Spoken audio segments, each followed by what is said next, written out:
You are watching Delhi News. धन्यवाद अध्यक्ष जी। Okay अध्यक्ष जी, मैं अपनी बात को शुरू करने से पहले, क्योंकि राजकुमार भी इस बात को कह रहे थे, ये 2 अप्रैल का दिन विशेष है सर। मैं जेल में था सहारनपुर, 2 अप्रैल 2018 को आंदोलन हुआ, 13 नौजवानों ने शहीदगी दी सर। मैं उनको नमन करता हूं सर। और आज फिर 2 अप्रैल है, एक और शहीदगी की तैयारी लग रही। तो मैं उन क्रांतिकारियों को भी आज याद करता हूं जिन्होंने, मुस्लिम क्रांतिकारी जिन्होंने देश की आजादी में योगदान दिया। सर, अंदाजे जमाना कहता है कि मौजे हवा रुख बदलेंगी, अंगारों से गुलशन फूटेगा, शबनम से सरारे निकलेंगी।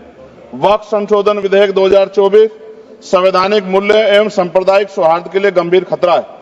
वक्फ संशोधन विधेयक 2024 संवैधानिक अधिकारों, विधिक सिद्धांतों और धार्मिक स्वतंत्रता पर गंभीर आघात है। विधेयक वक्फ प्रबंधन को कुशल और प्रभावी बनाने का दावा करता है, लेकिन इसके 44 संशोधन इन वादों को पूरा करने में असफल है। हमारा मानना है कि इस संशोधन से स्पष्टता, साक्ष्य और मूल कारण विश्लेषण का अभाव होगा। पूर्व संशोधनों का मूल्यांकन नहीं होगा, हितधारकों से परामर्श की पारदर्शिता नहीं होगी, मौलिक अधिकार का उल्लंघन होगा। Article 13, article 14, article 25, article 26, article 50, article 300 सर्वोच्च न्यायालय के निर्णय, स्थापित कानून और इस्लामी सिद्धांत और संविधान की भावना का उल्लंघन होगा। असत्य वादे बनाम वास्तविक प्रभाव, विधेयक सुधार और सशक्तिकरण का दावा करता है, लेकिन वास्तव में धार्मिक संपत्तियों के पुनः वर्गीकरण, जब्ती का प्रावधान संशोधन 39A, ऐतिहासिक मस्जिदों, कब्रिस्तानों को सरकारी संपत्ति घोषित करना, जिससे सांप्रदायिक तनाव पैदा हो सकता है। जिलाधिकारियों को अत्यधिक अधिकार प्राप्त करना, संशोधन 4B। जिलाधिकारी सर सरकार के होते हैं, वो सरकार के हिसाब से काम होते हैं। यहाँ जितने MP बैठे हैं विपक्ष के, इनसे पूछ के देखो कि इनके जिले में क्या हाल है। इनके जिलाधिकारी सुनता नहीं सुनता, MP बैठे हैं, पूछ के देखो विपक्ष से, आपको पता लग जाएगा। सर, धार्मिक विशेषज्ञता या समुदाय की सलाह के बिना निर्णयों से संपत्ति विवाद और विश्वास की कमी उत्पन्न होगी। ट्रिब्यूनल की शक्ति कमजोर करना और मुस्लिम प्रतिनिधित्व हटाना, संशोधन 10B। धार्मिक कानून की त्रुटिपूर्ण व्याख्या और पक्षपाती निर्णय, दानकर्ता इच्छा की उपेक्षा व धार्मिक स्वतंत्रता का हनन, संशोधन 5A। दानकर्ता द्वारा समर्थन वापस, जिससे सामुदायिक संस्था कमजोर हुई। गैर मुस्लिमों द्वारा स्थापित वक्फ सुरक्षा समाप्त करना, संशोधन 104 की समाप्ति। अंतर धार्मिक सौहार्द प्रभावित होगा सर। सदियों पुरानी धार्मिक संपत्तियों पर सीमा अधिनियम लागू करना, संशोधन 27B। कब्जा की गई संपत्तियों की स्थायी हानि, धार्मिक विषयों को दरकिनार कर वक्फ निर्धारण करना, संशोधन 6C। धार्मिक ज्ञान के अभाव में संपत्तियों गलत वर्गीकरण, पंजीकृत वक्फ घोषणाओं को अपराध घोषित करना, संशोधन 312। भय के माहौल में धार्मिक दान में गिरावट, मनमाने सर्वेक्षण को और वर्गीकरण की अनुमति देना, संशोधन 8A। धन्यवाद वकील साहब। सर, अभी पूरा दो जाने दो। सारी धाराएं पढ़ दोगे आप तो? सर, 2 मिनट में खत्म करूंगा और ये इंपॉर्टेंट है सर, मौका दीजिए सर।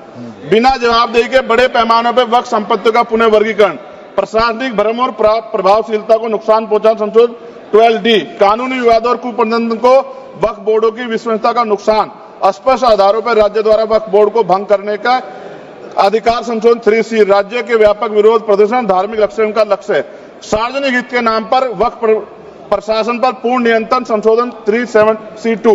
व्यापक स्तर पर अशांति विरोध प्रदर्शन, कानून व्यवस्था गंभीर स्थिति। सर, सरकार के उद्देश्य से नजर आता है मुस्लिम समुदाय के योगदानों पर नियंत्रण स्थापित करना, मुसलमानों को उनकी वक्फ संपत्ति वंचित करना, वक्फ स्थापित करने के अधिकार पर प्रतिबंध लगाना, वाकिफ और मुतवल्ली की इस्लामी परिवर्तन करना। इस विधेयक को वर्तमान रूप से स्वीकार करें और समावेशी परामर्श, कानून स्पष्टता, संवैधानिक धार्मिक सुरक्षा सुनिश्चित करें। सर, ये तो बिल पे था सर, क्योंकि आप कहते हैं बिल पे बोलना चाहिए 2 दिन नहीं, लेकिन सर मैं सुबह से सुन रहा हूं सर 2-3 चीजें बोलूंगा सर। जो विद्वान सरकार मुसलमानों कितनी हितैषी है सर, कुछ कह रहे हैं क्या? जो विद्वान होता है वो बिल पे बोलता है सर। बस खत्म कर रहा हूं। सरकार कितनी हितैषी है सर?